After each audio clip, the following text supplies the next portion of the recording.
This is Dialogics 9. All our dialogics which we have previously done are available on Suraj Engle's YouTube channel. You can anytime when you are free, you are happy to watch it.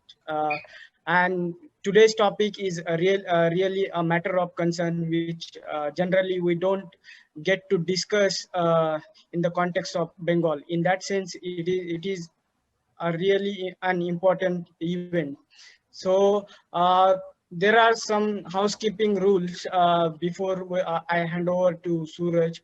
So each participant speaker will get 10 to 12 minutes, and then we will have few specific Q&A round. So we will not keep it at longer. We want to keep this event as 1.5 hour or so. So if participants have a question, they can direct to Suraj Engle through chat box, and please be muted during the session. With this, again, I welcome you all. Suraj, over to you. Thank you.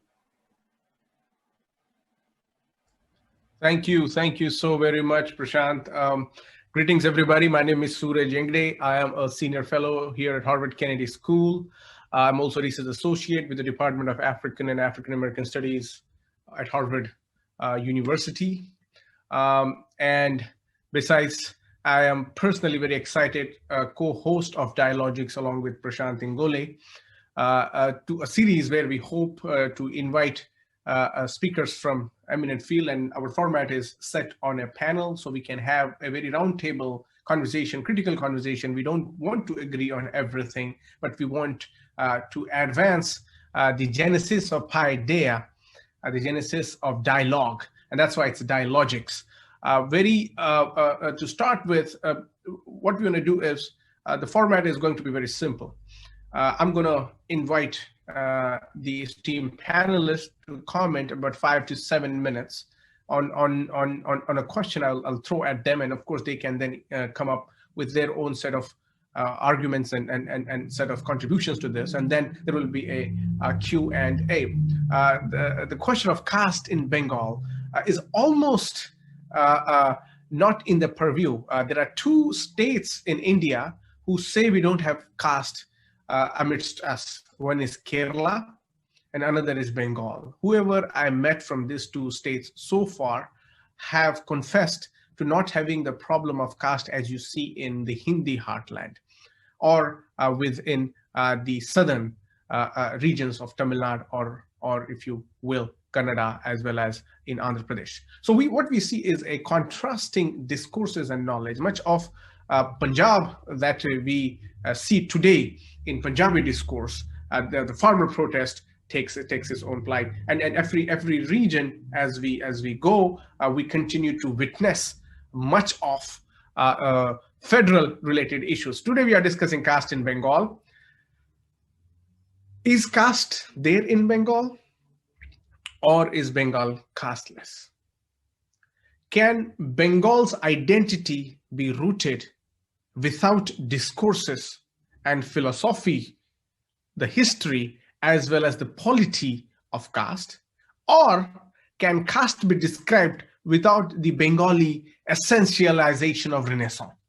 There is much to debate. I don't know, the earliest British colonizers, when they didn't came to India as a whole, they came to Bengal. Bengal was the entry point, and then we see how it expanded the rest of India. And I think whenever we talk about British colonization of these many years, we have to take into account that it is Bengal who was the first victim of that. And of course, in many ways, if you look at it, beneficiary of modernity in its own right. Bengal has given so many figures, but unfortunately to us, they are usually what we call Bhadraloks. And then there are a huge mass of people who are known as Choteloks. And this kind of contrasting discourse we see in present times, especially now that we have elections. Before I introduce our panelists, I want to acknowledge Shreya Sharkar for her very kind push so that this dialogue might happen. She was very particular that we want to have this dialogue on caste and Bengal, and I was personally also very gratified, and it is to her credit that we also have this excellent, eminent panelist. I also want to give shout out to two authors, because much of Bengali literature, especially from the Dalit or the Shudra background, doesn't get translated or doesn't get to be known to rest of India. But at least two authors whom we have come to know in recent times, of course, is Manoranjan Vyapari and also Manohar Maulvi Bishwas. And in addition to them, there seems to be an extent of knowledge that is preserved in that bay that we distantly identify as sometime that was a bastion of left progressivism. Then it was subverted by the Mutuas to give power to Trinamool Congress. And now what we see is the new elephant, or let's say the new lotus, trying to make its inroads in Bengal politics. How do we see this in current times? And mostly caste, because caste has become a central factor. BJP has taken it, previously Mamata has taken it, left utilized it, but classified it, class-FIED. So today, let's talk about the many animals in the zoo that operate with their own colors and their own registers of ideologies. Today, our panelists are Shreya Sarkar, Abhishek Biswas, Deep Haldar, and Subhojit Nashkar. Subhojit might join us very soon. He's having some difficulty, but he will join us very soon. But let me introduce first Abhishek Biswas. Abhishek is an assistant professor of English at Vidyasagar College in Kolkata. He has recently submitted his PhD thesis at Jadavpur. Congratulations, Abhishek, on that feat. His thesis is entitled Heard History, Unheard Voices, Oral Narratives of Namashudro Partition Survivors. I mean, the partition, again, narration is very much what we see in the Northwest frontier. Partition we don't really hear from the eastern frontier of India. Abhishek has varied interest, but more particularly, he's interested in the Dalit history of Bengal, the partition, as well as the subcaste and caste identities, most particularly the Nam Shudro. He also has interest in deep liberation war of Bangladesh that happened in 1971 and socio-political shifts around the Motua sect and intersectionality. And so what we'll discuss much about Motua and other caste politics. Then we have Deep Haldar. Deep Haldar, of course, is known for his famous book, The Blood Island, An Oral History of Marijapi Massacre. Shreya is getting me to read and review that book, and that's on my reading list, and very soon I will get to it. But let me tell you, on Marijapi, I was in Tamil Nadu. I was with some political leaders from the Dalit community, and when we did an event, we went out of the venue, and there was a gentleman who came with a booklet, said, "Sir, you should read this. It's about the Marijapi massacre." And it was, of course, he had some fragments of that atrocity, and that was the time. So what we want to say is the Marijapi massacre was also known in Tamil Nadu and the rest of the part, but it's not mainstream yet. So Deep Haldar has authored that. He's been in the journalism business for 17 years. He's been covering development, especially through the intersection of religion, caste, and politics. He's currently with the India Today group, where he's executive editor for the digital section of it. His recent book, that is, of course, much in conversation and much, you can see it's in Hype Bengal 2021, an election diary, probably the only book we can have perhaps the contemporary take on what's going to happen or what's happening or what will potentially come out of this. Then we have Shreya Sarkar. She's a public policy professional who is at Boston. If we didn't have pandemic, probably Shreya and me could have sat in my office next to each other and had this session with our friends and colleagues in the other side of the oceans.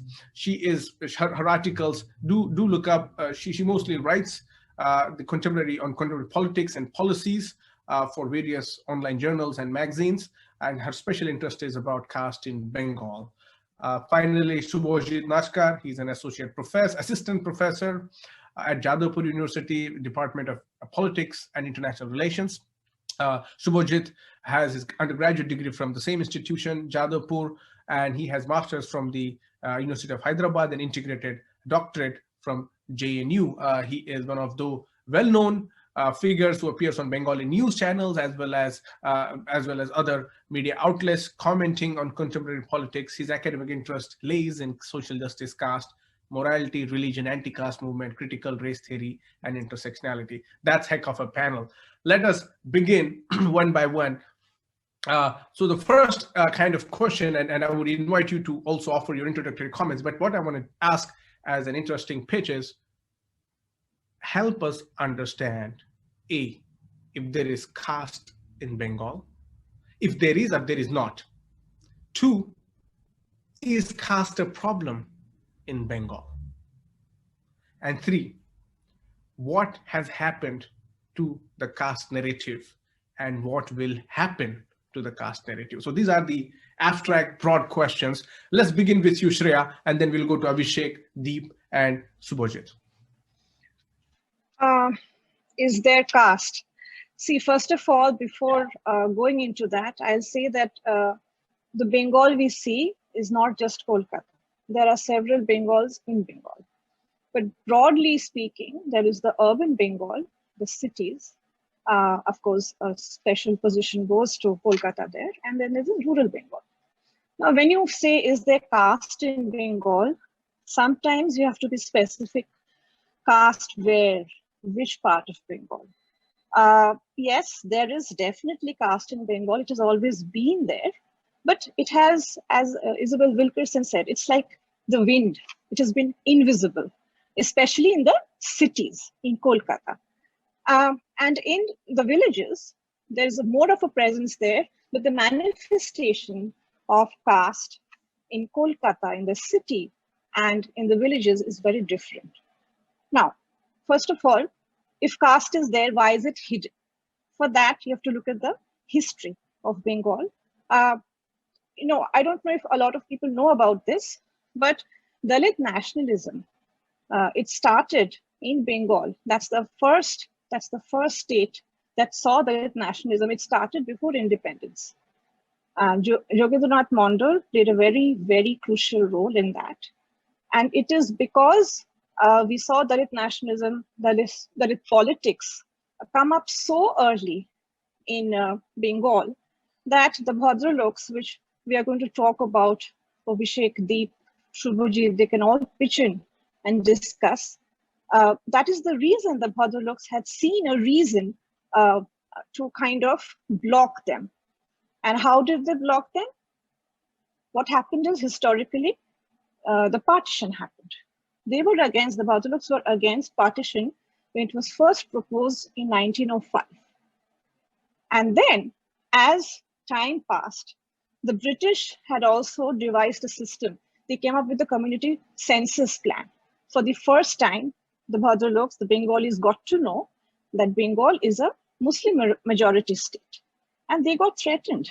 They saw that if the numbers are so large, and then there was the presence of the growth of the Dalit movement under the leadership of Yogendranath Mondal, they were threatened, and they thought, if they outnumber us, and they do, how are we going to maintain our dominance and hegemony?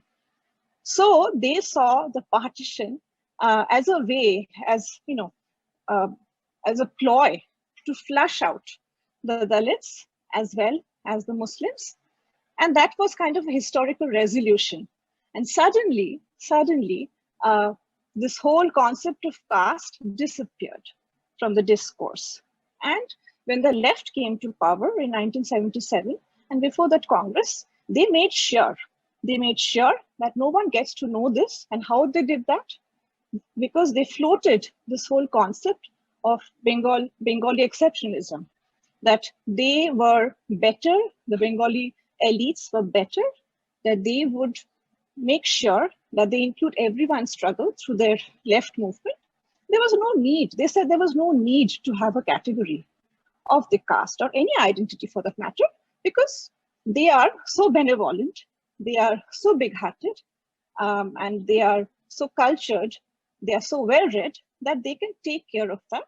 They became the custodian of the public consciousness. And that's the reason suddenly they spun this narrative and they made sure it stayed like that there is nothing called caste. What you see is just a remnant, and we are trying our best to make this egalitarian society where we don't even have to talk of identity politics. So that's the history, Suraj. And one of the reasons why caste suddenly went out of vogue. It has come back now ever since Mamata Banerjee tried to make her inroads. She came on the political radar. The only way she could fight CPM, the left front, is by telling people that it's not that the left front, they don't represent the marginalized. They claim to, but they don't. So her spiel was that Bengal needs a new leader who will actually be the leader of everyone, who would represent even the marginalized. So what she did is, when she saw this chink in the armor in the form of Nondigram and Shimur. Okay, there was this land dispute around that time, and she just jumped at that opportunity. And for the first time, we saw the appearance of caste, of lower caste. We saw the Motor Mahasangha come up in a big way. And also the Muslim community, they supported her, and they were the reason, they threw the weight behind her, and they were the reason why she could finally defeat the left. And as for now, caste has become a very, very important factor, because I think number one, there is the number, there's the number game, okay? Scheduled caste and scheduled tribes together, I think it's 25% and another 5%, 30%. And also, apart from that, even the other identities, the Muslim population is about 31%. So you can imagine, Suraj, more than 50% of the state, they are minority. So this is the reason, it's apart from other reasons, just because of the sheer number, the caste has become a very important factor electorally. And I would think this is also the beginning of its becoming a factor, more than just an electoral factor. I think they're forming a clout, and I'm hopeful that this is a new beginning for the lower caste and caste politics in Bengal. Thank you. Excellent. Thank you so much. And I think the kind of electoral algorithmic kind of calculation works very much.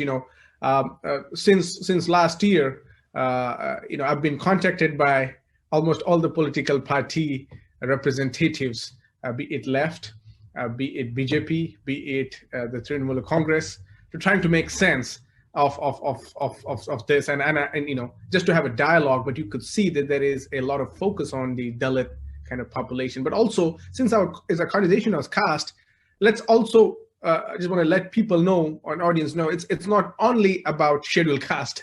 It's also about backward caste. It's also about the Brahman, the Caste.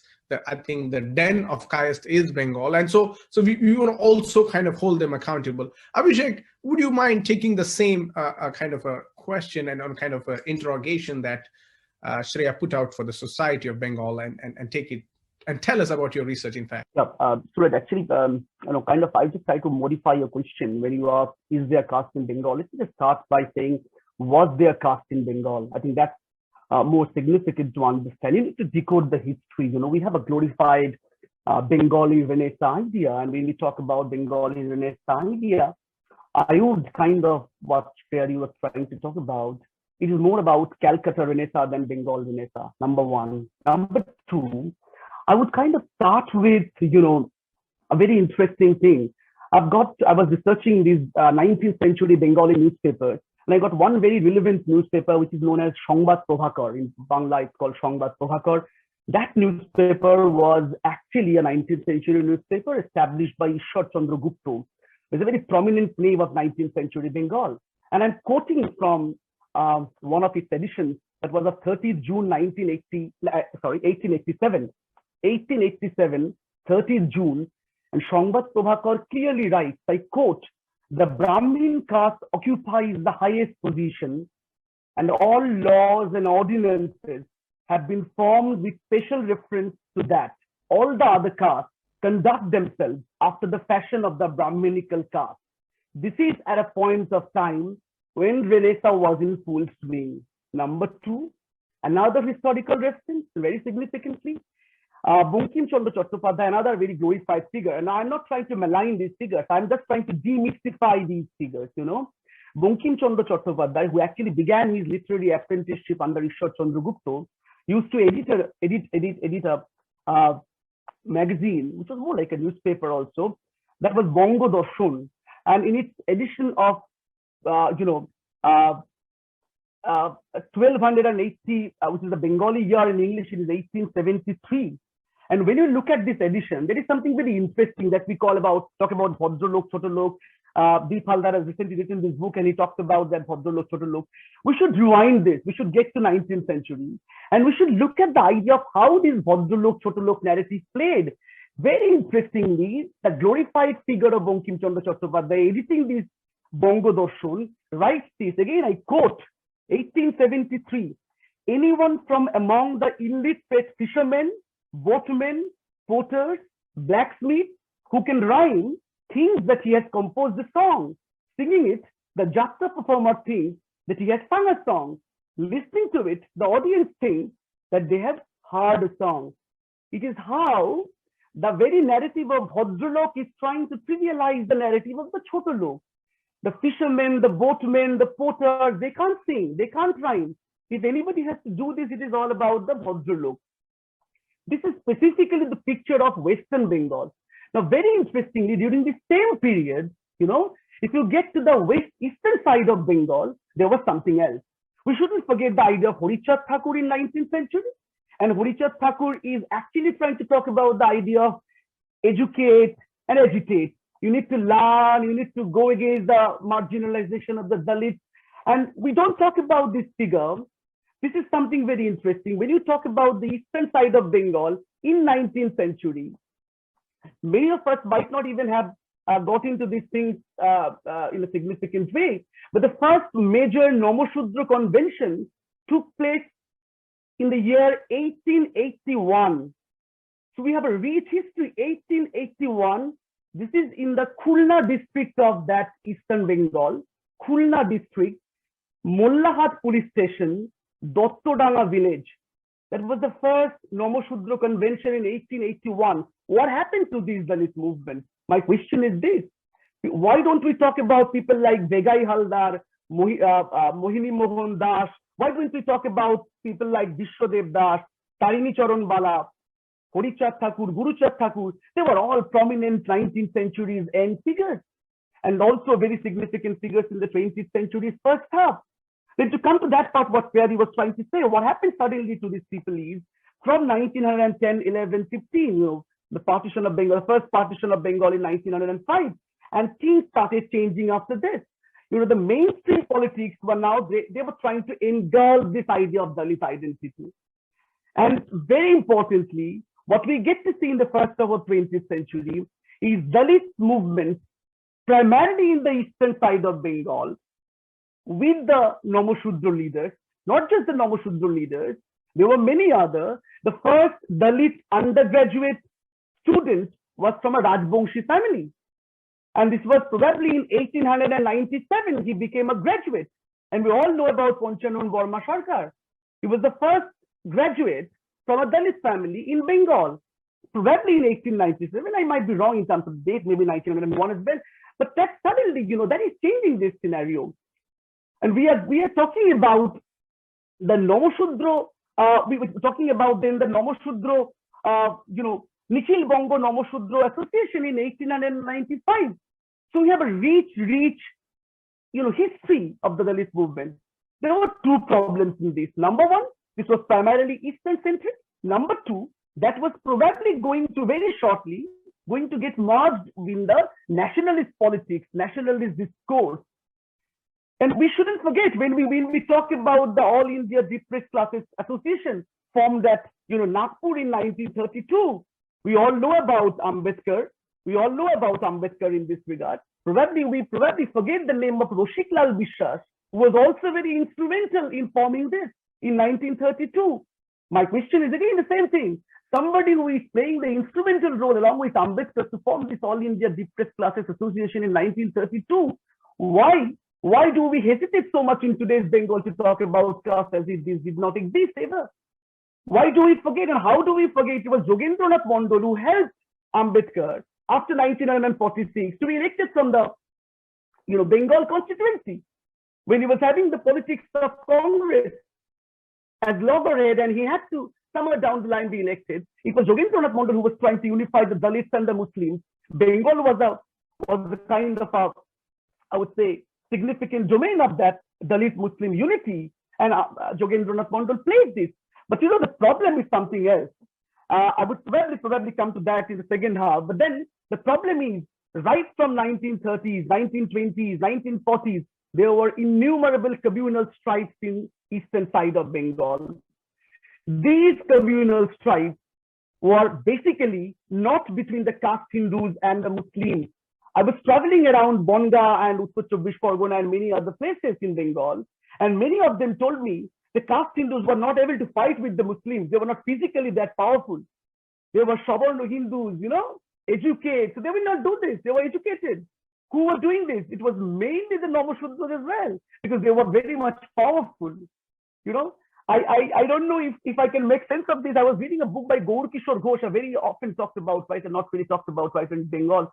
And he actually wrote a book called Moner Bagh, and there's a character called Dolu Namashudra, and that Namashudra says, I'll translate this for you, that is Nomor Polare Keu Ghatayana, which is translated as, nobody messes with a Namashudra man. He's so powerful. And that was the matrix, in 20th century first half.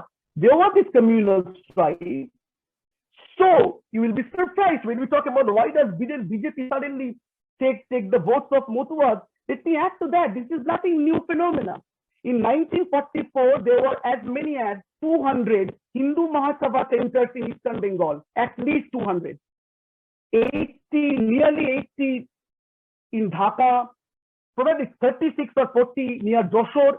These places were densely, thickly populated, demographically speaking. They were populated by Namashudra population. So the Hindu Mahasabha was also playing a very instrumental role. There was Mukunda Bihari Mollik, who was actually with the Hindu Mahasabha then. There was P.R. Thakur, who went to the Congress. And then there is Jogendranath Mondal, who was probably trying to go with the Muslim League because he imagined to have a Dalit Muslim unity. And he stayed with this government. But then what happened? He became the law minister. But then he's submitting his resignation letter in the year 1950, where he writes very significantly that he is submitting this resignation letter because he thinks his lifelong mission to, improve the backward Hindu masses is an utterly, disillusioned thing now. So he wants to resign, and he resigns in 1950, and he comes back to that side of Bengal. I was watching a film, a Bangladeshi film called Antor Jatra. I would request all of you to see this film. There's a brilliant folk song sung by a character. This will probably talk about how the Dalits were suffering after the partition on that side of Bengal, which is the eastern side. That is, I'm just citing that in Bengali and then I'll translate this for you. Jinna morlo guli khaiya, Gandhi morlo guli khaiya, Jinna admora, Borno Hindu polaiya gelo, Charal porlem dhara. It is, Jinnah is shot dead, Gandhi is shot dead, Jinnah is on the brink of death. The caste Hindus have all fled away. We, the Charals and the Chondals, are wandering between two worlds. We are not able to go. We don't have wealth. We don't have power. We don't have leaders. Mukunda Bihari Mollik, P.R. Thakur, Jogendranath Mondal, they have all come to that side of Bengal. What do we do now? And we suffer, So that is the point of disintegration of the Dalit movement. And probably the next time I'll come to the idea of how this disintegration probably is the very root cause of not a Dalit Bahujan movement taking shape in Bengal. Because there is interest politics and different communities have different interests. So they cannot be merged in a single frame. As of now, I just stop here and probably I'll come to that later on, Suraj. Thank you, Abhishek, for really kind of placing the character into the Bengali kind of Renaissance example, and also kind of removing the much of layers of what we usually read as a monotone or a mono example of. Suraj, can I just kind of can I just have 30 seconds more to just sort of I just say one thing, and I forgot to mention this. Another Renaissance figure I must have talked about is Ishwar Chandra Vidyasagar, and we talk about the widow remarriage, which is a great thing for us, and we all talk about this. Let us just remember this. Even the widow remarriage, this idea was based on the Hindu Shastra, Parashar Samhita. It is called Noshte Mrite Probrojite. I'm just writing this Sanskrit slow. Klibe cha potite poto, poncho shapatsu narinam patiranna vidyate, which probably means you can get married, a woman can get married if the man is fallen, if the man is seized, if the man doesn't stay with this, if the man is important. Even Vidyasagar is doing this with the help of Shastras. He is not leaving Shastras. Ramon Roy did not leave the sacred thread, that is Pointe. This is the picture of the Bengal Renaissance. Anyway, thank you. Sorry to interrupt. Sorry. It's almost like the joke goes, the Marx, when he comes to India, he comes with Janeu and continues to pontificate from that position. When we see this conversation, that Abhishek really kind of demystifies much of the fog that we have witnessed in the framing of Bengal. How does it feature in the way we should realize or imagine caste politics or caste existentiality in Bengal? Suraj, being the least accomplished in this panel among all of you academically, I do the easy job of a journalist of actually going to places from where I can report to, and I don't let my voice, as much as it is possible, I don't let my voice come out. I let people talk. If you had seen some of the Twitter chatter around this discussion and you having me in this program, some people had very interesting things to say, and Twitter is a delicious space to be in. But one of the things Morechhapi is such a huge incident that has been hidden from mainstream, and my friends Shreya and Abhishek, of course, they should take up the Morechhapi project, and they should shed light on why it happened, how it happened. But what I did about Morechhapi is, for a very long time after getting the contract to write the book, and I have a personal story in around Morechhapi. One of the survivors came to stay in my house. So I heard the story of Morechhapi as a child. But when I grew up and when I decided, when I became a journalist and I decided to write a book on Morechhapi, one of the things for very long I was debating how to approach this subject, and I thought the best way to do it is through the oral history format, to actually find out survivors of Morechhapi and let them speak. So if you read Blood Island, every chapter is a person's story, right? So I have not deduced anything from it. In fact, I have not even tried to do away with the inconsistencies from one account to the other. So if one person is quoting a certain figure that, okay, so many people died, or this incident happened on that date, and in the next chapter itself, somebody else is saying something completely different, I have not tried to make sense of that or try to find out what it actually is, because it's remembered history. It happened more than 40 years ago. The reason I didn't try to do it is, I thought it is best to let them speak, let the survivors speak. Can the subalterns speak? Yes, they have spoken for my book. And the fact that caste, coming back to what we are discussing now, that caste does not exist in Bengal is a beautiful lie. It's a beautiful lie. 1977, as Shreya and Abhishek were mentioning, the left front came to power. 78, 79, Morechhapi massacre happened. Did it happen because they were Dalits? Only because they were Dalits? I won't know. I won't have an answer to that. Abhishek and Shreya can maybe can shed light on that. But they themselves, many of them, including Monoranjan Bapari, who's a survivor of Morechhapi, who was in the island at that time and who opposed the BJP, who's now a Trinamool Congress candidate.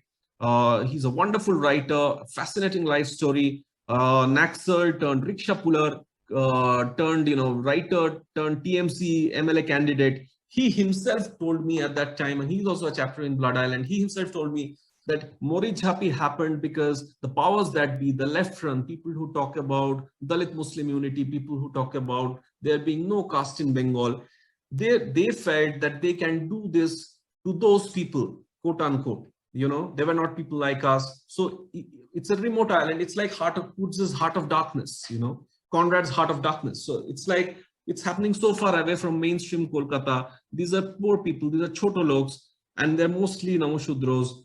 If we do this, how dare they try an experiment like this of, you know, defying the state government and trying to make a habitat for themselves. How dare they do not come to us for help.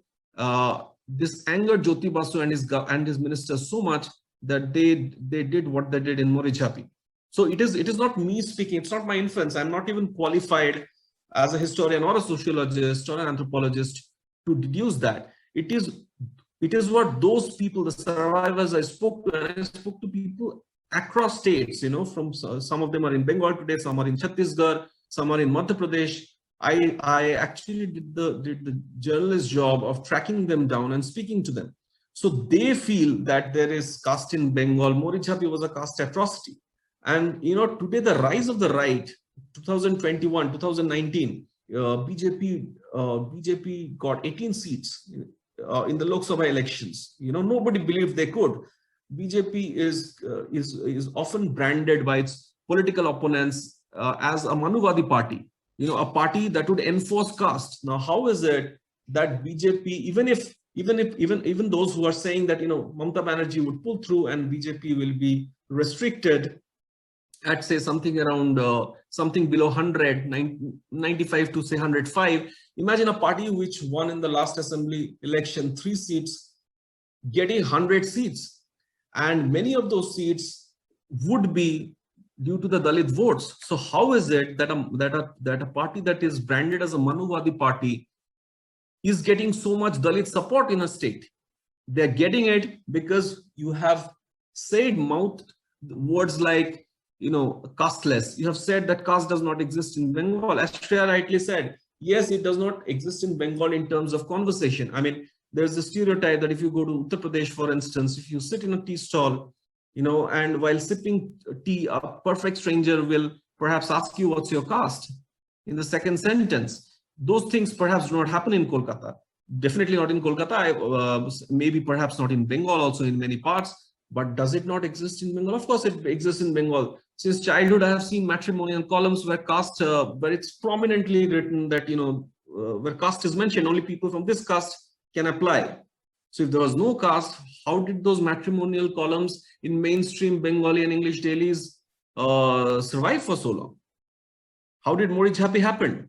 And because you have denied its existence, even though you didn't speak about it, is the reason that a party that you have branded as a Manuvadi party, let's not get into the debate of whether they are or not, but they have managed to hoodwink you, work among Dalits, you know, and today they are so strong that they're challenging you in your own turf by getting Dalit vote.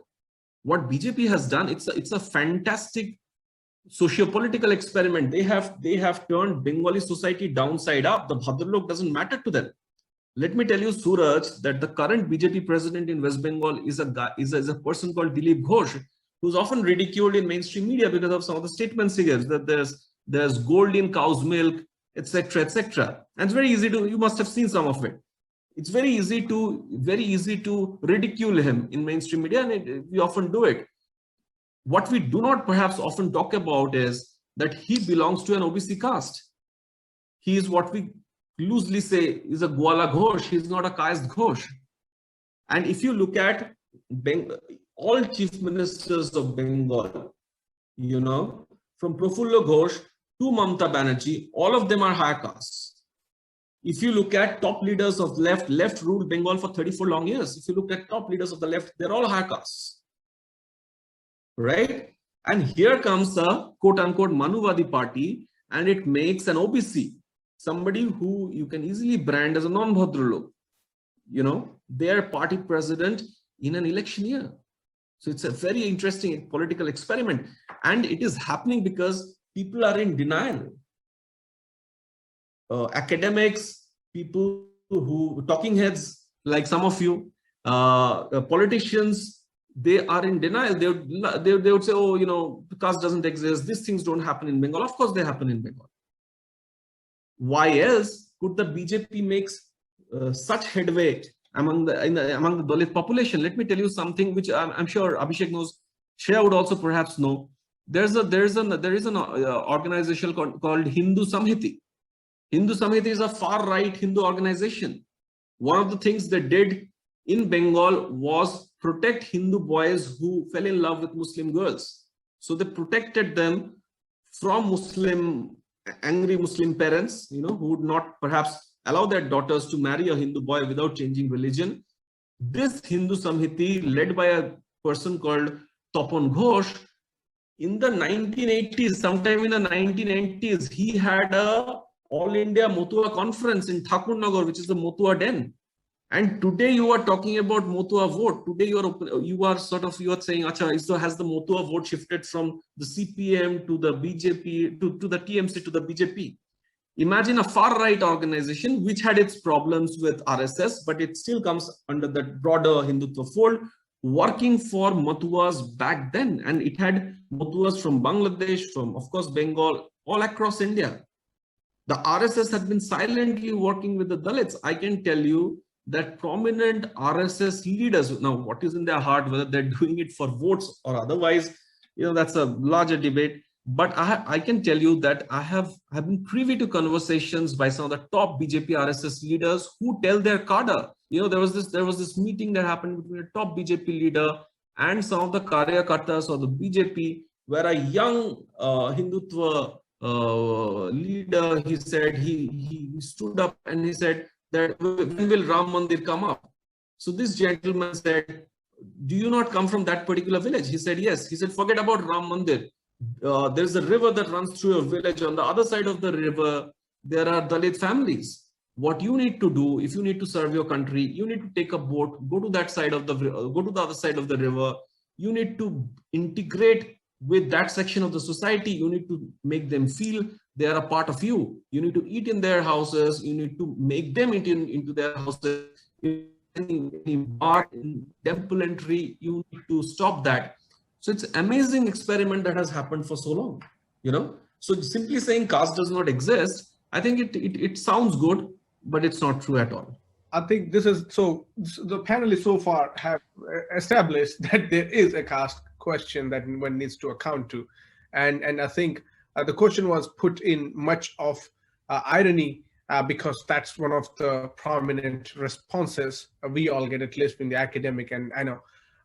In academic field, at least in diaspora, these are mostly Bhadraloks, the Brahmins and Caste, who I meet, who become prominent interlocutors of South Asia and India through, of course, the Bengali discourse. Shreya, and what we'll do is now we'll go with short responses and we will kind of jump from each other because we have to cover an important turf, and I invite the audience later for the 15 minutes that we have towards the end to take their questions. So Shreya, what Deep Haldar is saying is about the importance of caste politics. Abhishek has really framed, and then you have also talked about this caste, kind of way it operates. So it really seems like the important population of Dalits, and then if you add Adivasi, the tribal population, they are basically the vote bank. And this is the argument that has been always held.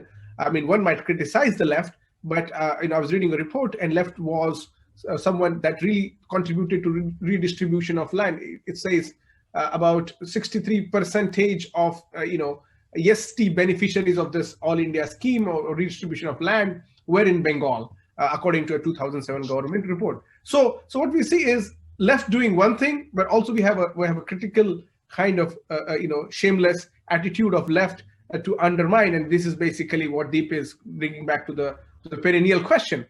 We continue to be tokenized.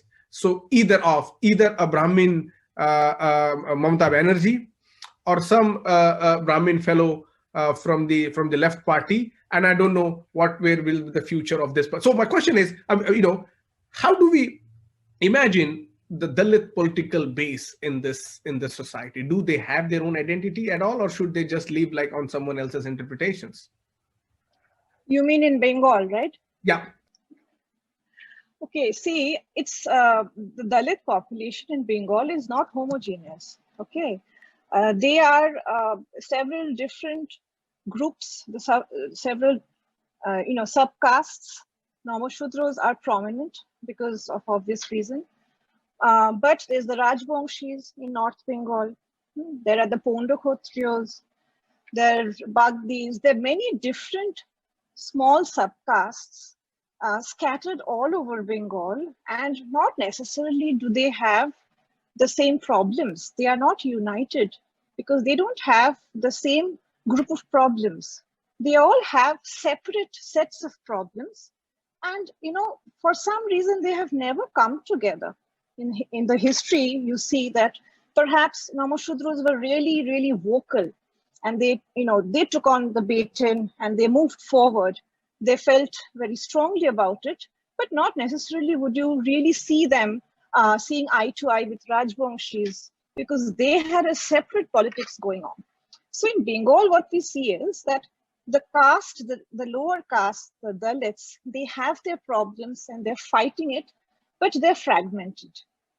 Because they are marginalized, they're poor, they're farmers, they are attached to the land. Their problems are very local, and there has never been an effort. Maybe, if the partition didn't happen, if Jagannath Mandal had stayed back, if he could grow a group of leaders, perhaps that would have been the next step, Suraj. But they didn't get the chance. And, here is a state reeling after partition. They're just trying to survive because it was so harsh. The partition had such a harsh effect on everyone, all the people who were displaced. So it became a partition story after that, a refugee story. And that got replaced by this whole Dalit question. For just, for years, for decades, it was just the problem that partition had thrown at Bengal. They were just trying to solve that. And what the left did, it doesn't sound good, but they did not understand that they are trying to subsume everyone's problem, trying to solve it. But at the ground level, at the local level, the dynamics has remained the same. So all they did was they went in and they kind of acted like this big brother, and the party society that Doipayan Bhattacharya talks about. They kind of went and silenced everyone and said, you know what? Because we don't understand, because you're scattered, just don't speak about it at all.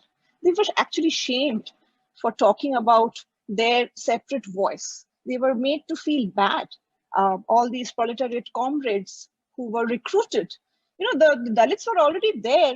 They were a part of CPIM also, but they were foot soldiers. They were never, ever called to the high table of power. Since 1964, Politburo didn't have a single Dalit member. And, even if there was one or two rare ministers, they were never given good portfolios. They were, what was thrown at them was maybe the welfare of SC/ST, because it was assumed that's all they can do.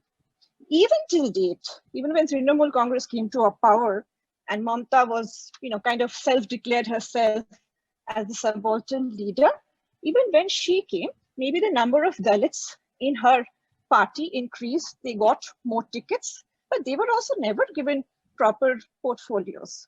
And as it is, she has this habit of keeping all important portfolios under her belt. And that's a separate thing. She cannot, she doesn't have the ability to form an organization. And that's the reason she does all these sporadic things. And what has happened since then is she has actually come up with all these schemes. This Duare Sarkar and all this, there are so many different government schemes going out for the Scheduled Caste, Scheduled Tribe. And all that is fine. But, right below our noses, what's also simultaneously happening is, in North Chobbish Pargana, Camellia Biswas actually talks about it in details. It doesn't come out in mainstream news. There's 140 Pondo Khotriya families who are being displaced, and not a whisper about it, because they're trying to build a road, a street, a highway through there, using that particular vicinity. Not a peep, not a whisper about this. So basically, it's very confusing. The people who come to power, they claim that they are doing everything possible to keep the Dalits, the marginalized, happy, because they are representing them. But at the same time, not much is happening, and there's a lot of parallel politics happening.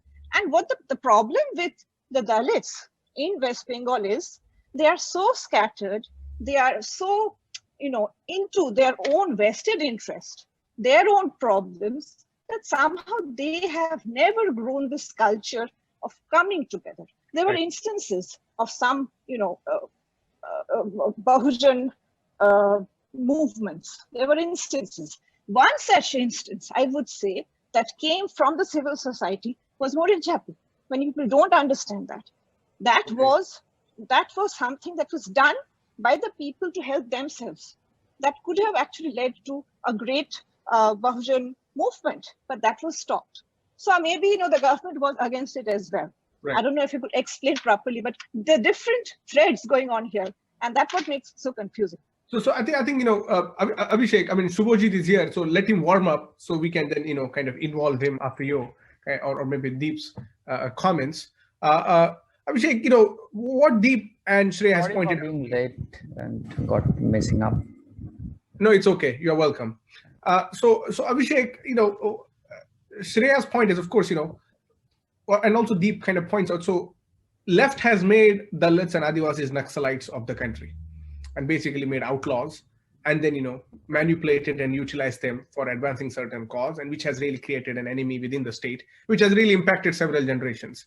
When we look at the Brahmin kids amidst me, whether at Oxbridge or in the Ivy League schools, they end up theorizing this, romanticizing this through a very postmodernist lens, and and it's very much that their relative might be one of the communist or the Naxalite leader, but their children are here. But when you compare that with Dalit and Adivasi kids, they are somewhere still in the jungles, or somewhere lost in the prison. So what we see is, we see a very disgust, and that's why, of course, Dalits have always voted whoever has betrayed them against.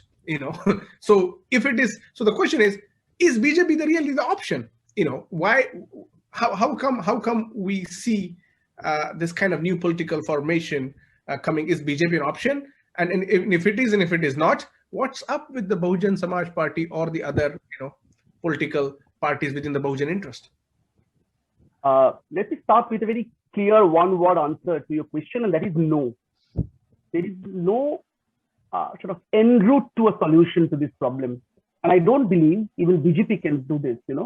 What BJP is probably doing, they are using, and I would like to kind of differ with what Deepda was trying to say, they are using this caste stratification for electoral politics. And I'll give you the example why they are doing this caste stratification in a very sort of aggravated manner. I'll tell you this.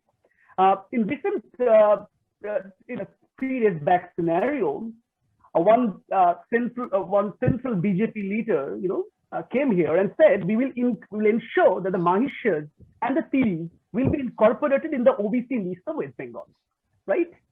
And Mamata Banerjee then came up with the election manifesto, and she said that yes, we will set up a commission and we will ensure that the Mahishas and the Tiris get incorporated in the OBC list.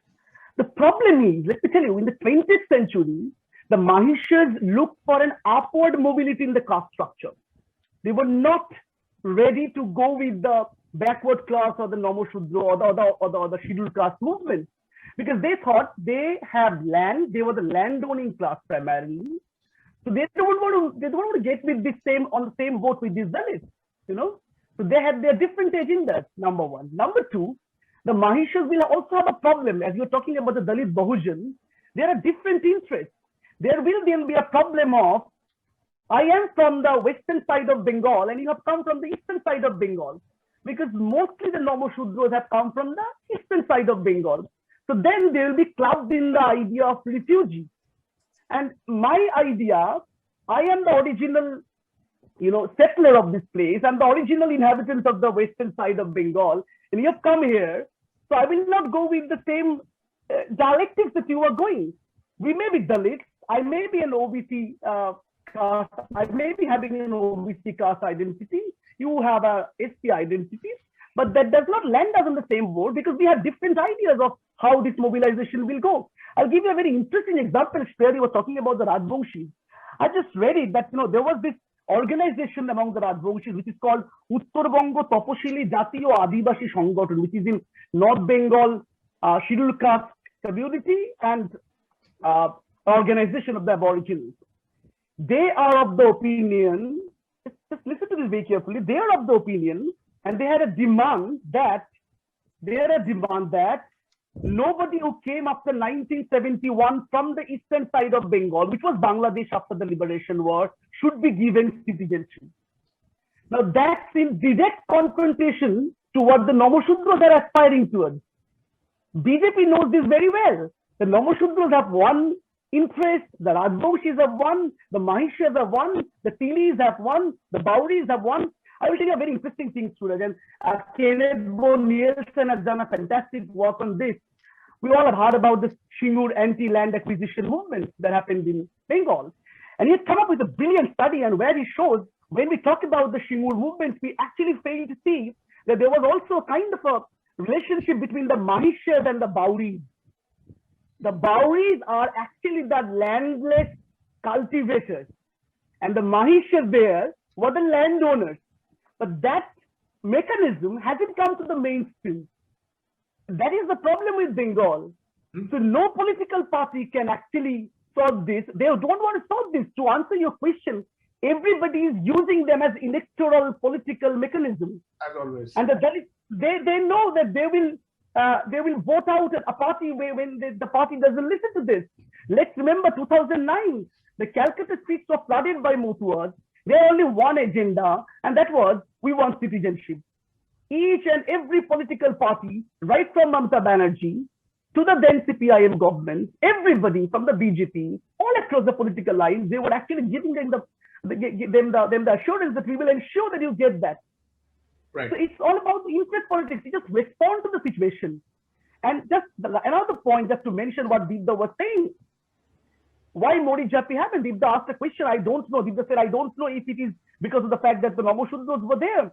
Let me just tell you one very interesting thing. During the 1950s, when the squatters colonies were taking place and shape in Calcutta, the first squatters colony, which was Bijoygad colony in South Calcutta, people from South Calcutta are definitely aware of this, that Bijoygad colony took a shape with the help of two very significant Bengali freedom fighters, and they were Santosh Dotto. Let's look at these names, Santosh Dotto and Dhirendranath Roy Chaudhuri. These caste Hindu nationalist Bengali freedom fighters were instrumental in shaping these squatters colonies. It is also said that they had a tacit understanding with the government then. What did they do? Right from 1946 to 1950, in this period of time, or 52, there were at least 40 squatters colonies in South Calcutta, today's South Calcutta. All these people were caste Hindu people. All these people were caste Hindu people. What did they do? They cut the trees, made schools. They did exactly everything what the people in Modi Japi were doing. But what happened to the people of Modi Japi actually didn't happen to these people. Probably because they were caste Hindu in nature. Right.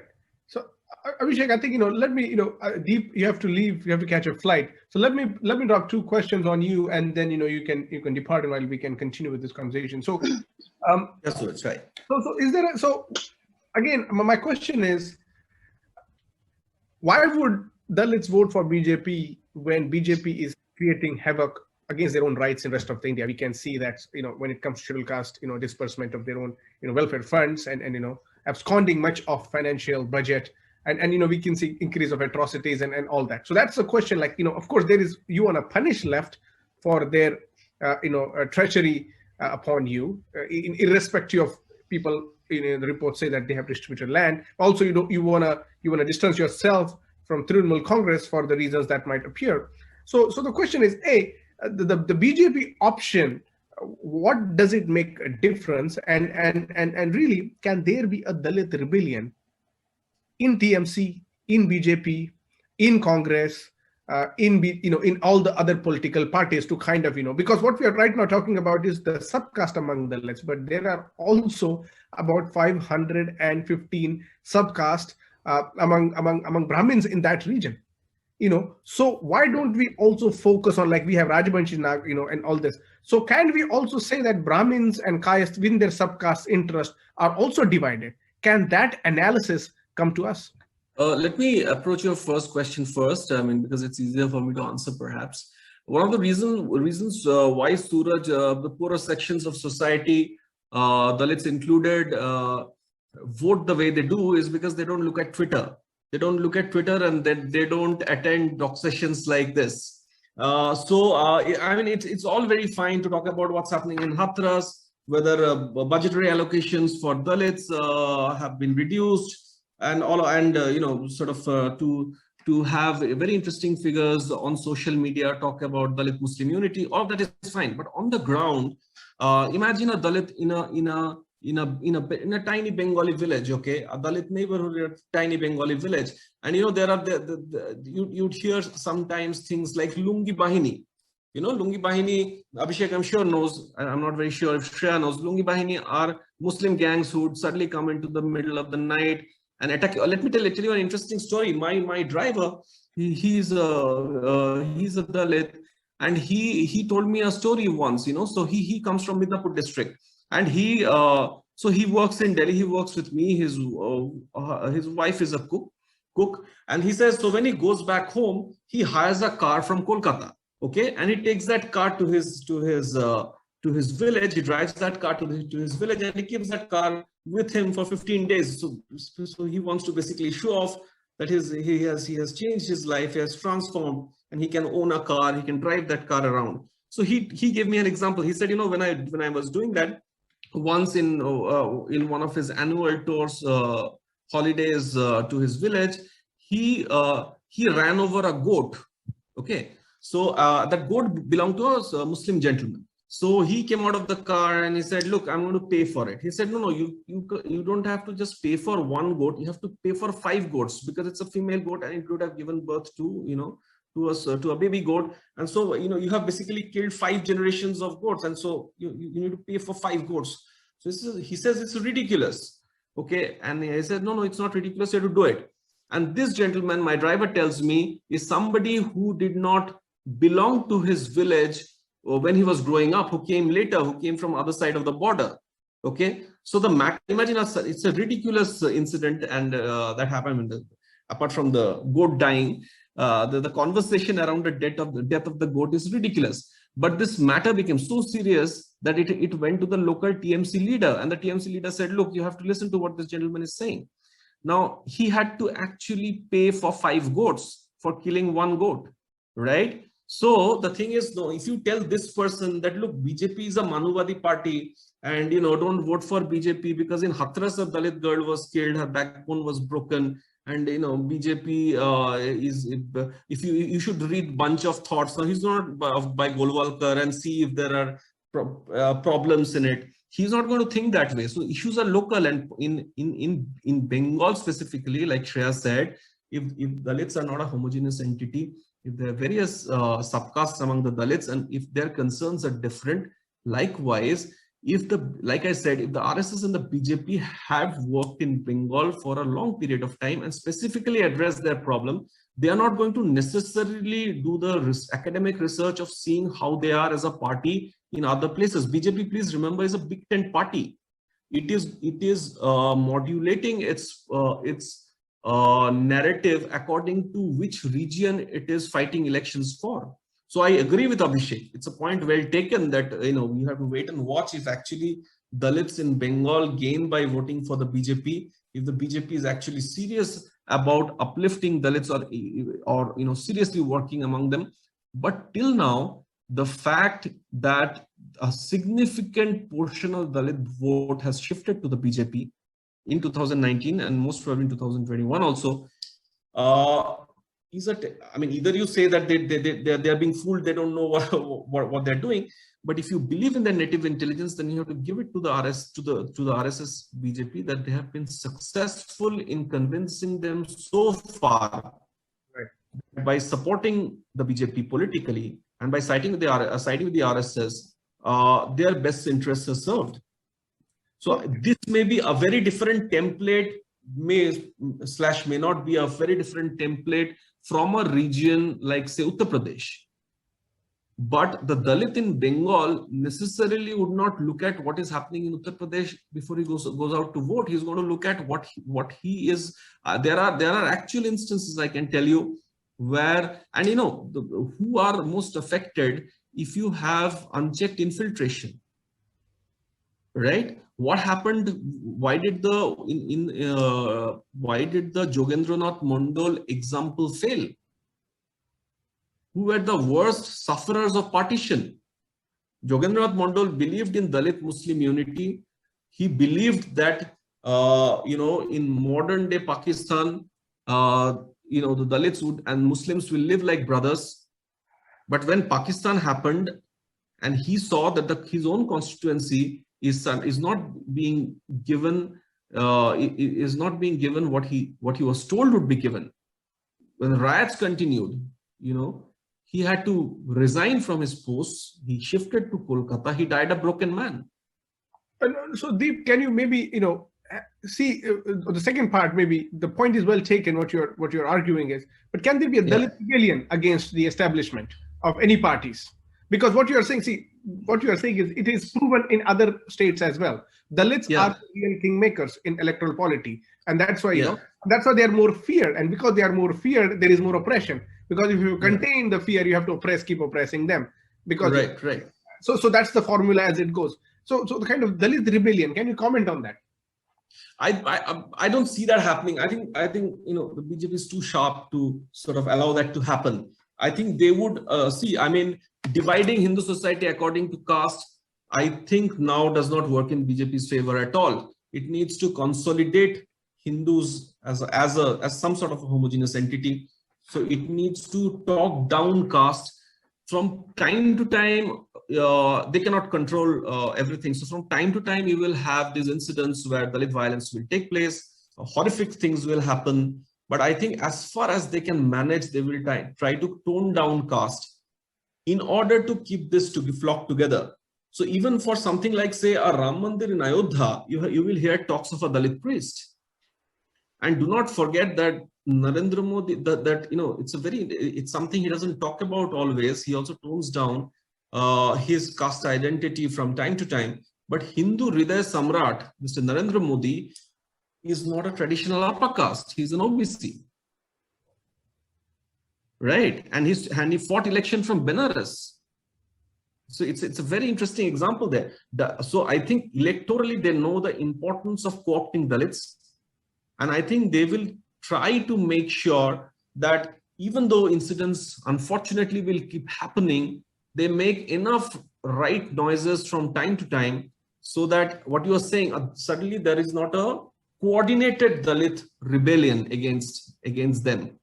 There may be some sporadic incidents here and there, but even the Asaduddin Owaisi example, of trying to be a political voice for Muslims, I don't see that happening for Dalits in India politically. Right. I think Subhojit, just let me bring you on this point, right? I mean, what Deep has said, and you've heard the first kind of set of conversations here. So the obvious question, first of all, I mean, Modi put his caste into OBC when he was General Secretary of BJP. More Ghanchis were not necessarily OBCs. It only became, it was kind of planned. And people like Kanchelai argue, if he was really OBC, RSS would have never made him, a prime minister. But notwithstanding the fact, Modi still continues to be quote unquote OBC kind of candidate, and many OBCs voted for in his favor, and that's basically to contain the Yadav, non-Yadav basically database of OBC category. So my question is, do you see a merit of a Bahujan movement? For example, I was looking at the archives of Kanchi Ram's movement in Bengal, and his kind of bomb safe and BSP having a hold, and they kind of valorizing, bringing up the icons, Jogendra Mondal and so forth. How will this pan out when the in the current infrastructure of electoral politics of caste, especially in the caste of right now what we have in Bengal election? But also, as I said, can we also divide the Brahmin, Kayast, Baniya subcaste the way we do with Dalits or Adivasis? You have to unmute. Suraj, you are asking that in the specific context of upcoming Bengal election. You want me to sort of connect that with, well, I hope that I'm audible. and thank you so much for sort of inviting me, and to you, Suraj, to Shreyadi and Prashant and others, and very good evening here and good morning to all of there. So coming back to the question of whether there is a possible of, let's say, socio-political, if I can put that way, socio-political fracture within the dominant castes. Okay, that's kind of that's something I think we need to sort of look into, because on the other hand, if you look at the Dalit Bahujan movement from before partition from till today, there is a kind of that there is a paradigm shift immediately after the partition in the in let's say not only Dalit Bahujan movement, but in Dalit, Adivasi, or marginalized castes assertion in Bengal. Having said this, I would rather say that in the case of Bengal, post-partition has created something that I call havoc on the Dalit, Adivasi, or the Dalit Bahujan communities in Bengal, because we have almost seen that the biggest figure in the pre-partition of the person who was the voice of Dalit Bahujans, Mahapran Jogendranath Mondal, that man is coming back from Pakistan and is almost he dies, and he tried to experiment with Krisak Praja Party and other things, but then that didn't work out because the dominant caste Bengalis and the then Congress government in Bengal did not really give him much space. So he tried to experiment with different kind of political genres, but that did not work. But then since then, and from the time there's a Congress decline in Bengal, and then left is sort of catching up. What is happening is that there's the entire category of Bhadra Loks or we are using Bhadra Mohilas, which is basically a socio-culturally constructed upper caste categories. So they are sort of coming up in a very, very big way, and that again is doing what? Is actually invisibilizing the Dalit Bahujan narratives of Bengal, like Namasudros, the Pondras, the caste where I belong to, and then of course the Matuas, and Rajbongsis and others. So what has happened since then is that, and if I can analyze left to TMC, I call it a third phase in Bengal politics. In the third phase, what has happened is something again very interesting. Mamata Banerjee, in her attire, in her appearance, started looking like a very, very subaltern figure, quote unquote subaltern figure. See, during the Hathras, he said, I am also a Dalit, but then when she went to Nandigram to fight the election, to sort of campaign, she also, she said, I'm a Brahmin, so I know, don't teach me Hinduism. So things happen like that. Why Mamata Banerjee sort of, if you look at Mamata Banerjee's, experiments with different kind of, policies, those are, let's say, pro-poor policies. She first came up with, that Muslim imams will be given, a kind of honorarium. Then she came up with, a Dalit Sahitya Academy, the Bengali Dalit Sahitya Academy, and then facing a backlash called quote unquote minority appeasement. And then when she was facing that she is doing a lot for Dalits and Muslims, she came up with Purohit Bhata, the honorarium and free housing for the priests. So going back to the question why I said this, because there is a connect here, and that connect is the Dalit Bahujan narrative has been suppressed by the upper caste, or the, let's say, Savarna, Bhadraloks and Bhadra Mohilas. Those are very, very dominant in each and every institution of Bengal, right from academics. I wrote an article in Quint which had a huge backlash because I said that this myth that Bengal is a casteless state is a myth making, by the Savarna Bengalis. Those are across the world, in a very, very dominant position, not really in Bengal. So you go to US, you go to Europe, right from everywhere, right from Harvard to California to Oxford to everywhere. You will see, I have no shame to take names: Chatterjee, Banerjees, Bhattacharyas, and Guptas, Dasguptas, Chakrabortis. You will find n number of this upper caste Bengalis. But what has happened that they have written quite a lot of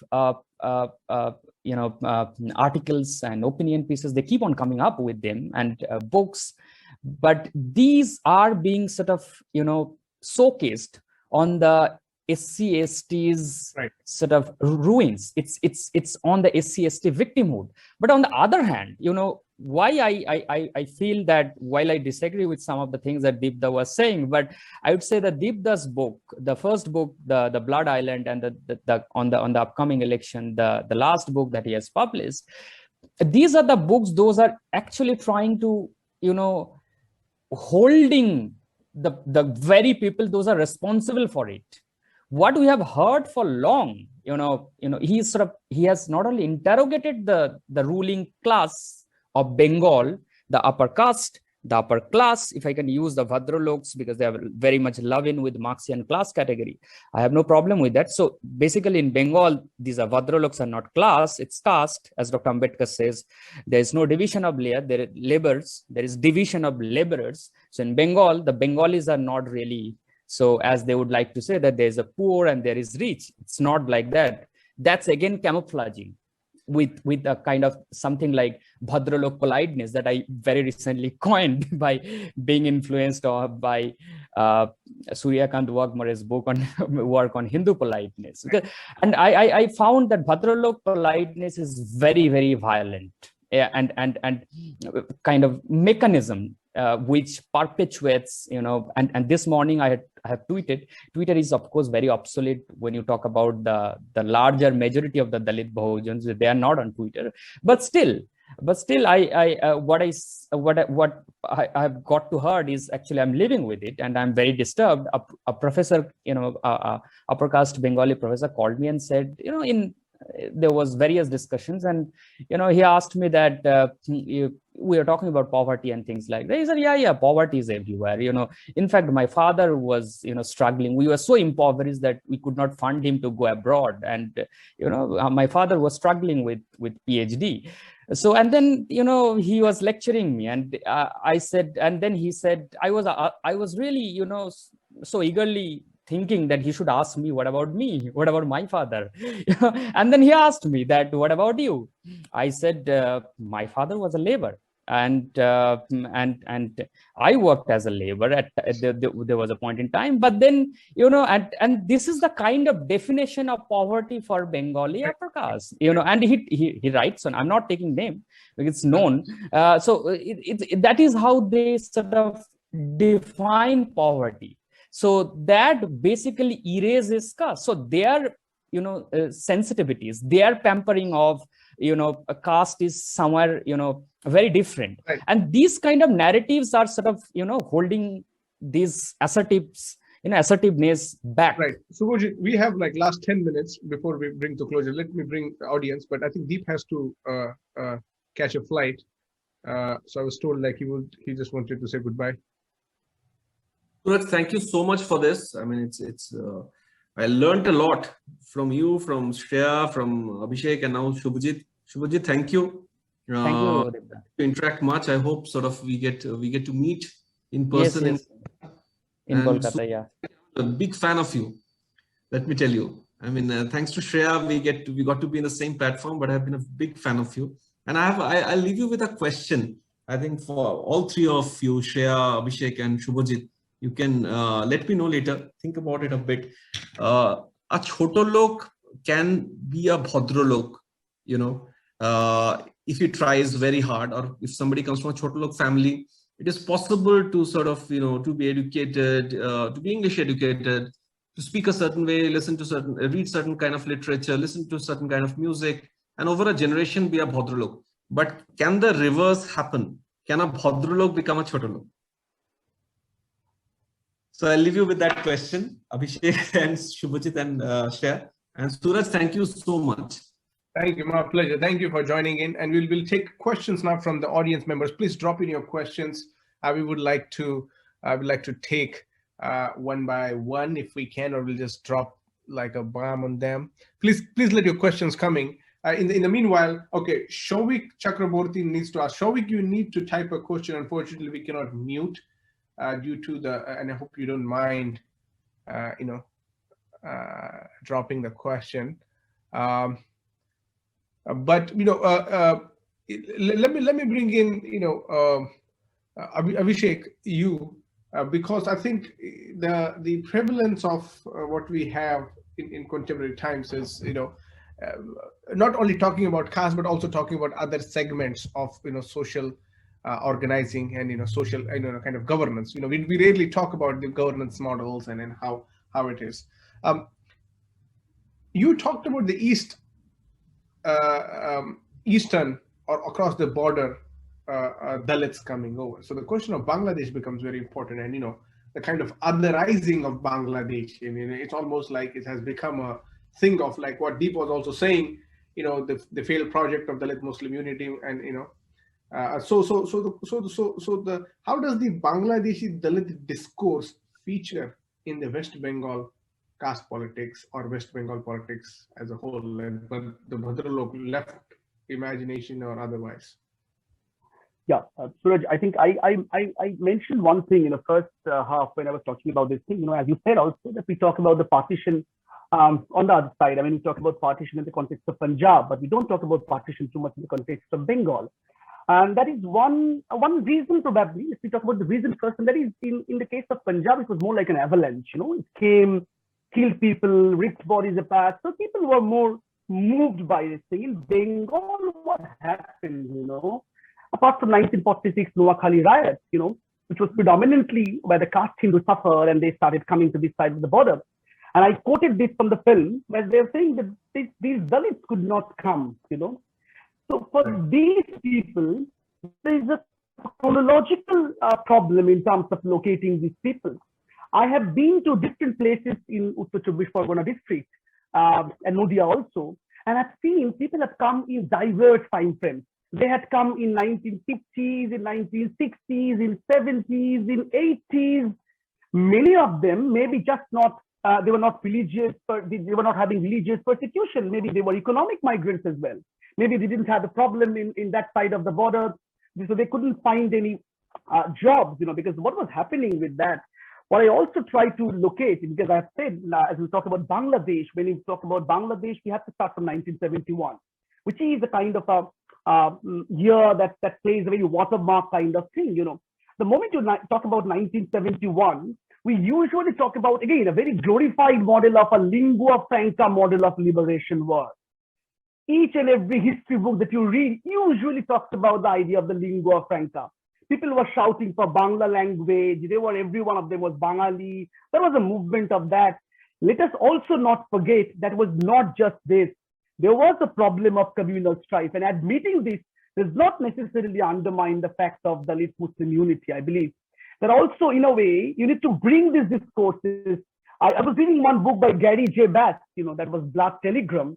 And Bass brilliantly talked about these things in 1971, and he said there was definite problem of communal strife, and the people who suffered, because they were considered to be Hindu. That is another very interesting thing. One of my respondents when I was doing my PhD, and she said me something very interesting, and I would just like to share this with you. She said, before 1971, so before 1947, we were considered by the upper caste Hindus as lower caste Hindus, quote unquote lower caste Hindus.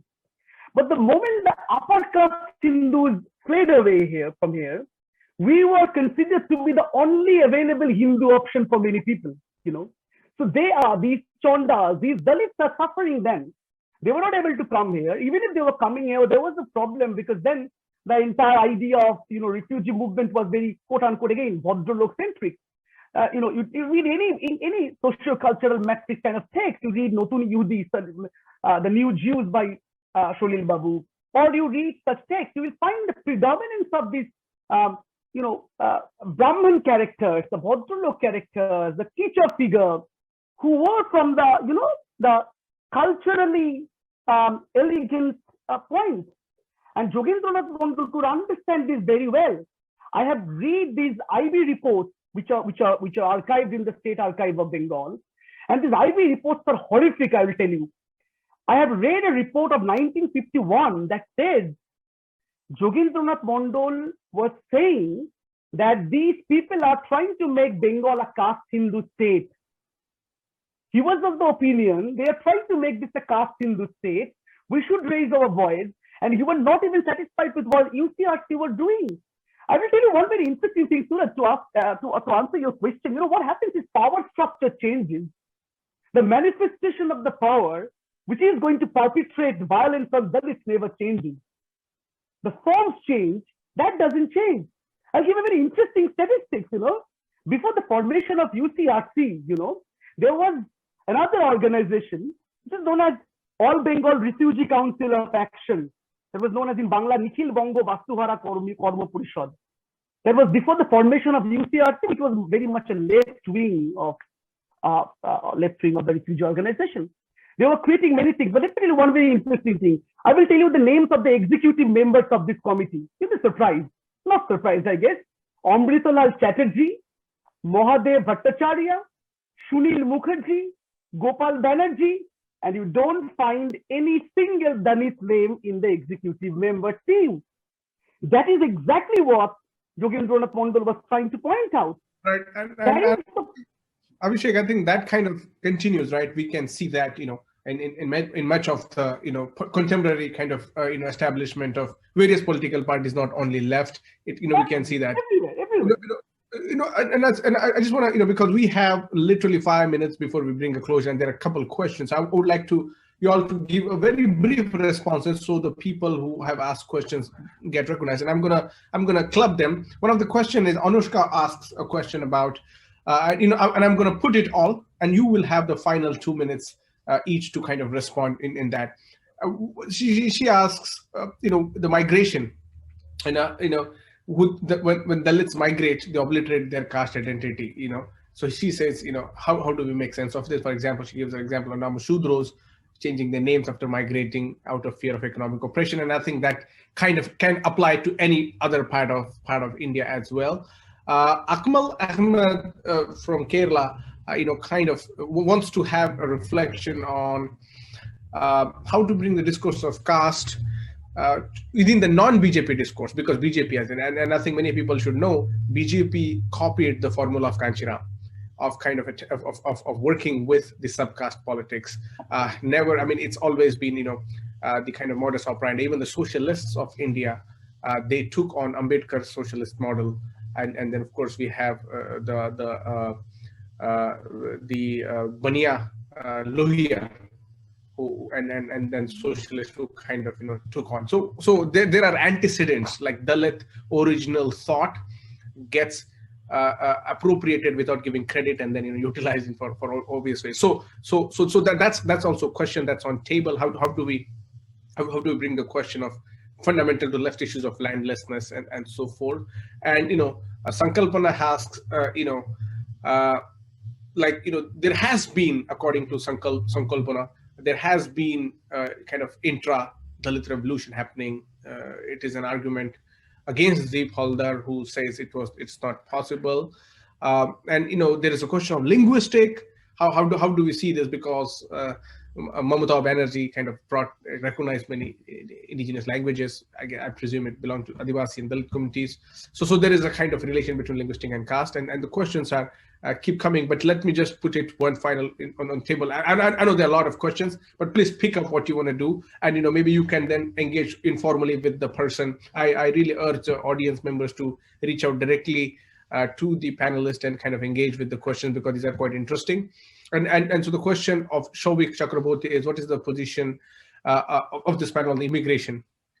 Because of course immigration became a CA and RC issue because Dalits, and I've been arguing since very beginning. It's just not a Muslim issue. It's a Dalit issue and it's Adivasi issue, and it's the lower OBC issue. Muslim just becomes a front runner to oppose anything, and sometimes people fight against their own rights without knowing they are fighting because they are busy hating Muslims. Shreya, 2 minutes. Abhishek, 2 minutes. Subhojit, 2 minutes. Please go ahead. Can I pick up the immigration question? You do you. Yes. See, Bengal, if I just have to talk about Bengal, Bengal is a border state.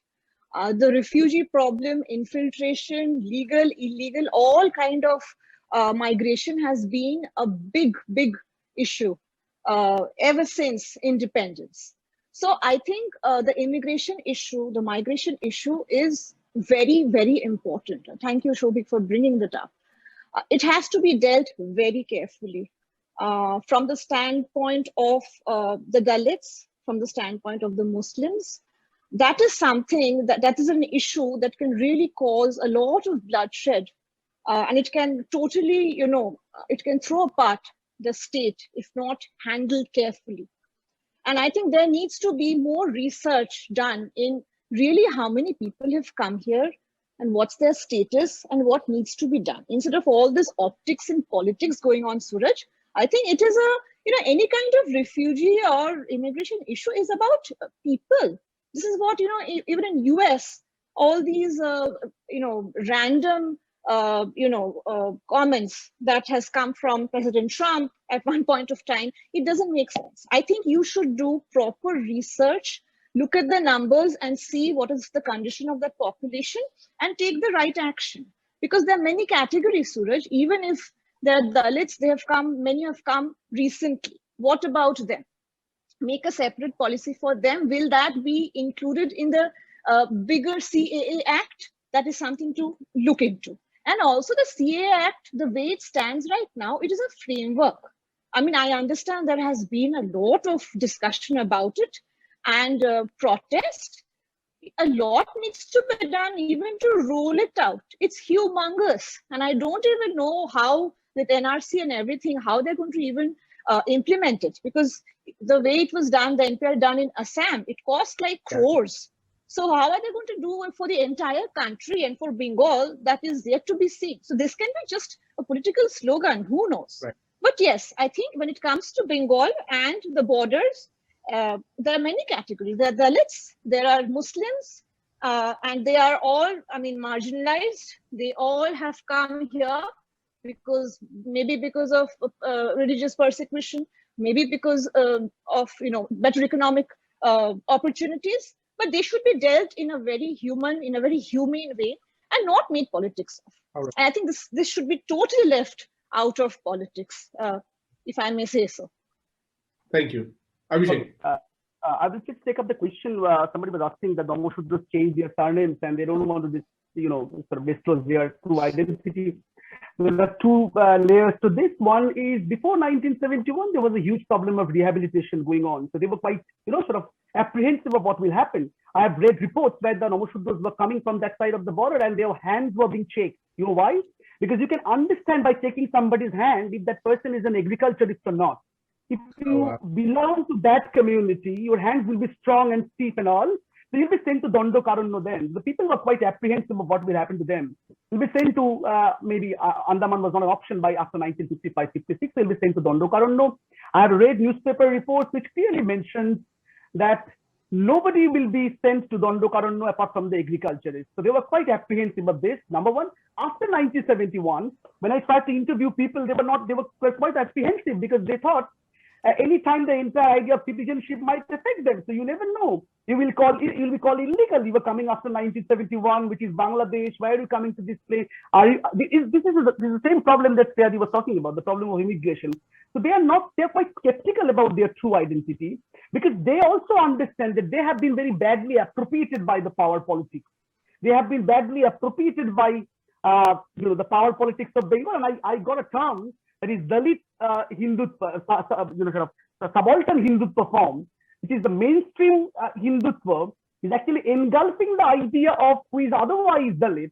And the problem in Bengal is no no community, no Dalit community, like the Mahats in Maharashtra, has been able to identify them as a non-Hindu Dalit community. This identity, which is more like I'm a kind of a non-Dalit Hindu identity. Whatever you call me, but I project myself as somebody who is a non-Dalit Hindu. I have equal abhorrence for the other people as for the Hindus. That has not been the scenario in Bengal, which is the biggest hindrance, I believe, for truly, I would say, Dalit Bahujan movement in Bengal. It's very interesting. Ambedkar had defined, when he described caste, the twice born Dvija, Savarna, and and then the category of Savarnas, and then there was a very particular. Then there are Avarnas, the nomadic tribes and tribal groups, and then he said the fourth category was non-caste Hindus, the untouchables. So he was very explicit in anthropologizing that the Dalits were never caste Hindu. Subhujit, you have a last word, please. Yeah.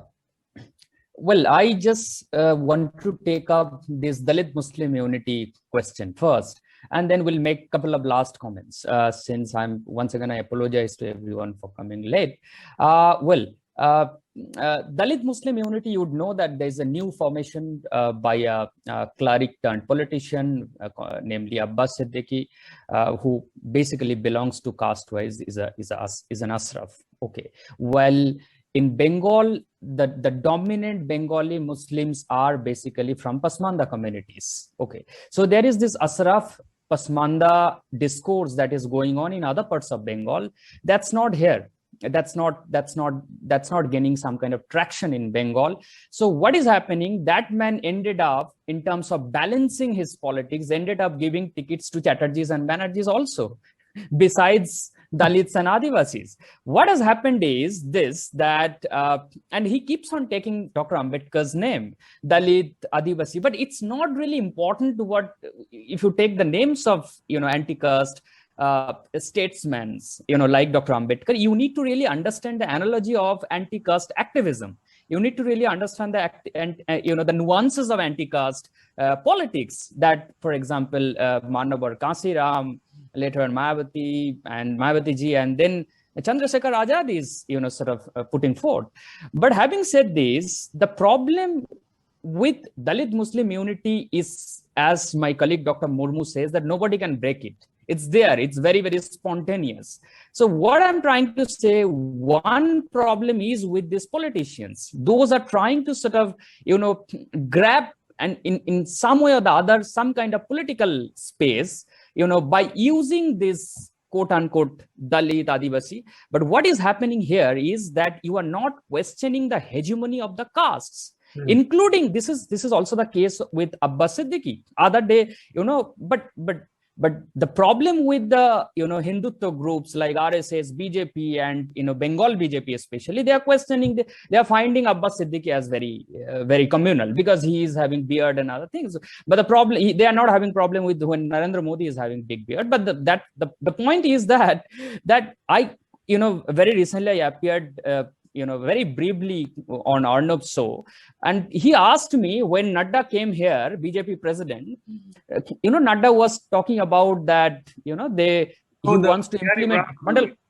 Yeah, he wants to implement Mandal Commission. Okay, and I asked Arnab and other BJP panelists, I said, and he was pampering Hindu OBCs of Bengal. Nadda, JP Nadda. So I asked Arnab and others, I said, what happened to the OBC's positions in the government institutions, in bureaucracy, in judiciary, in IIMs, in IITs, in central university and other places? You do not have their representation. I even went on to say medical and NEET exams. So I even ended up proposing a backward caste commission that should be formed by Nadda's party, who is in power at the center. So that should sort it out. So basically, this is coming up from the perspective of uniting all the Hindus across the board by pampering a kind of, anti-Muslim, perception or anti-Muslim kind of, picture, let's say. But the second point, very briefly, somebody, I think Souvik Chakraborty was asking about the Bengali linguistic thing. I have a take on, and many would disagree because I have been constantly sort of putting that forward.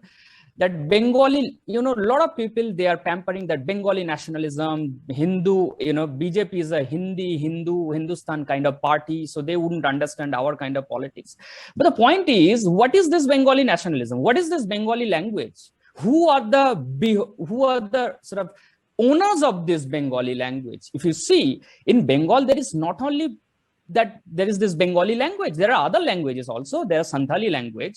There are other Adivasi languages. There are other dialectics. But this Bengali nationalism is another kind of Bhadraloka Savarna ploy. I call it Bengali supremacism. Bhadralok's Bengali supremacism, a kind of ploy to again invisibilize other linguistic, sort of aspirations, let's say. And another point, you would be hearing a lot about Sonar Bangla. Even Modi and Amit Shah and Nadda, they are coming here and talking about Sonar Bangla. Didi is also talking about Sonar Bangla. Left never talked about Sonar Bangla. That's different. But this Sonar Bangla again is a kind of upper caste sensibility, I feel. Because if you look at Sona, what is Sona? Sonar Bangla, it's like gold. Who can buy gold in India? Dalit Adivasis cannot buy gold. So Sonar Bangla, when you create Sonar Bangla, it will again amplify the upper caste Bengali Bhadraloks and Bhadramohilas. It's not going to give us a space, whether it's political, whether it's social, whether it's economic, it's all same. Last point about Hindutva and BJP's rise here and how to counter this.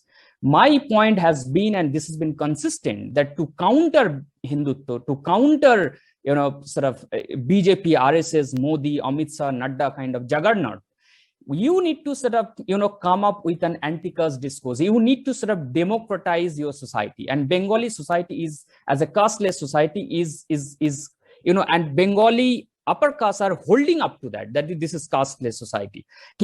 As Professor Partho Chatterjee said, political theories, that in Bengal, upper caste Bhadralok's supremacism is complete. The caste is a kind of complete phenomena. But I add to him that he will never say, for example, Professor Chatterjee, that in Bengal, this upper caste hegemony might be complete.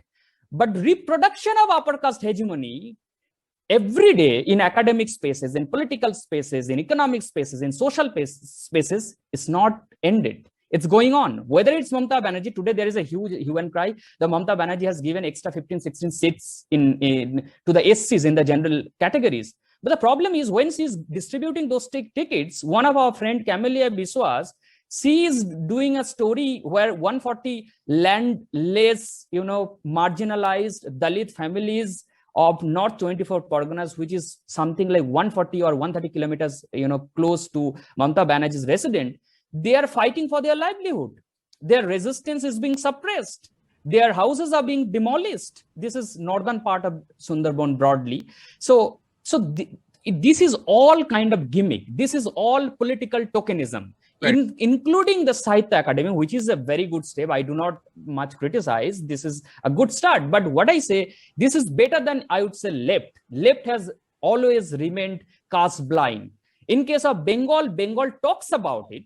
In case of Hindutva and RSS and BJP and Amit Shah, they talk about it so much. But when you take them to the task, you will find all the Brahmins there. If you look at their state committee, if you look at the way they promote people, all of a sudden they are promoting a political Brahman TMC political turncoat called Suvendu Adhikari. So they will never promote. I'm not saying that. Even I do not believe the fact that Dalit Adivasis and Bahujans can really aspire for better political future in Hindutva fold. That's my stated argument. But what I try to say is that even the non-BJP parties in Bengal, from TMC to left to Abbas Siddiqui's party and other parties, they are finding it very difficult. They do not have a proper alternative to sort of counter BJP's narrative. And that is because they are not going to the root of the socio-political discourse of Bengal. That is being started, which is anti-Brahminical discourse. That's been started by Harichand Thakur, again a Matua stalwart, Guruchand Thakur, again another Matua stalwart, and of course Mahapran Jogendranath Mandal. That man was the first man who actually came up with a solid ground on Dalit Muslim unity. And when he was a cabinet minister, this man called Sama Prasad Mukherjee, I'm just concluding, the Sama Prasad Mukherjee, the again BJP stalwart, he countered Jogendranath Mandal in the cabinet. He countered Sama Prasad Mukherjee. So there is a Dalit, narrative where Dalit Muslim unity was a thing. But that's not being sort of again given a space now, because Bhadraloks are very, very scared that if that comes up, their supremacism will go. I think what we had this conversation is that's really kind of, to bringing this to close is there has the origin of Bengali idea was non-Brahminical in its foundation. And I think that has kind of lost somewhere down the road. And now it's being reincarnated by the descendants of the same Brahminical groups who now proclaim their affiliation to BJP. Erstwhile, they would proclaim to either of liberal left political parties. Today's conversation really educated me, and I'm sure the audience members going by their responses was extremely enlightening. And I think much of this conversation needs to be mainstream, and this needs to be part of one of the core issues when we talk about caste in South Asian context. Bengal, by its geographical location and also its history, is a very important and I guess educative experiment for all of us to experience as we fight in anti-caste politics. Let's hope the leaders like Shreya Sarkar, Abhishek Biswas, Shubhajit Nashkar, Deep Haldar, and many more, Camelia Biswas, and many more young scholars confront and assume the leadership within the scholarly, intellectual, as well as activist space. So we have more Bengali dialect as well as Bengali intelligence into the not only Dalit, but broader progressive force. I thank you each and every one of you panelists, but also audience members for sticking. We went over the time that we had promised, but thank you for coming. This will be on YouTube, and check out Suraj Jengre YouTube channel. Do subscribe. We will have more videos coming up. Thank you once again. Everybody take care and vote wisely. Bye-bye. Thank you so much, Thank Suraj. you. And Thank yeah, you so I do much, hope Suraj. Bengal votes wisely. Jai Bhim, Jai Bhim. Jai Bhim. I think- Jai